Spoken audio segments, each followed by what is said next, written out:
Siti Nurhasana dari 10 MPLB 2. Di sini saya akan menceritakan tentang kisah hidup Sunan Kalijaga. Dilahirkan dengan nama Raden Said pada sekitar abad 1450 Masehi. Sunan Kalijaga merupakan putra dari Temanggung Wilatikta, Bupati Tuban. Di masa mudanya, Raden Said dikenal sebagai remaja yang nakal, suka berjudi, minum minuman keras, mencuri, dan melakukan banyak perbuatan tercela. Hal ini membuat ayahnya yang merupakan bangsawan dan penguasa Tuban malu memiliki anak yang berandalan. Akibatnya, Raden Said diusir dari rumah orang tuanya. Nah, kenakalan dari Raden Said ini justru menjadi-jadi. Ia menjadi Bromo Corah alias penjahat. Nah, kerjaannya itu membuat onar dan kerusuhan. Bahkan, konon Raden Said pernah menghabisi nyawa orang. Ketika Raden Said merampok dan merampas harta orang-orang, ia dikenal sebagai Lokajaya, yang artinya adalah penguasa wilayah. Nah, suatu saat Raden Said kena batunya. Orang yang akan dirampok adalah Sunan Bonang. Karena pengaruh Sunan Bonang itulah Raden Said akhirnya sadar dan bertaubat. Serta ia tidak akan merampas harta dan melakukan perbuatan tercela lagi. Sunan Bonang kemudian menjadi guru spiritual Raden Said.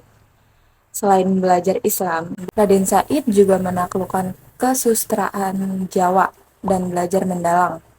Kelak, pengetahuan seni dan budaya inilah yang dijadikan sarana dakwah oleh Sunan Kalijaga sehingga diterima oleh masyarakat setempat.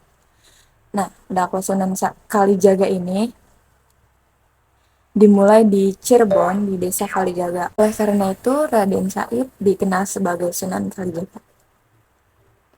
Sunan Kalijaga berdakwah dengan pendekatan seni dan budaya. Ia amat mahir mendalang dan menggelar pertunjukan wayang. Sebagai dalang, ia dikenal sebagai julukan Ki Dalang Sidah Brangti, Ki Dalang Bengkok, Ki Dalang Kumendung, atau Ki Uneha. Berbeda dengan pertunjukan wayang lainnya, Sunan Kalijaga tidak mematok tarif bagi yang ingin menyaksikan pertunjukan wayangnya, melainkan cukup dengan menyebut kalima sohodo atau 2 kalimat syahadat sebagai tiket masuknya. Dengan begitu, orang-orang yang menyaksikan pertunjukan wayang Sunan Kalijaga sudah masuk Islam. Nah, berkat keahlian Sunan Kalijaga yang mudah berbaur, lambat laun masyarakat setempat mengenal Islam pelan-pelan dan mulai menjalankan syariat Islam. Riwayat kehidupan Sunan Kalijaga melintas batas era kerajaan di Jawa yang silih berganti. Ia menyaksikan perubahan sejak masa akhir kerajaan Majapahit, lalu Kesultanan Demak, Kesultanan Panjang, hingga awal Kesultanan Mataram.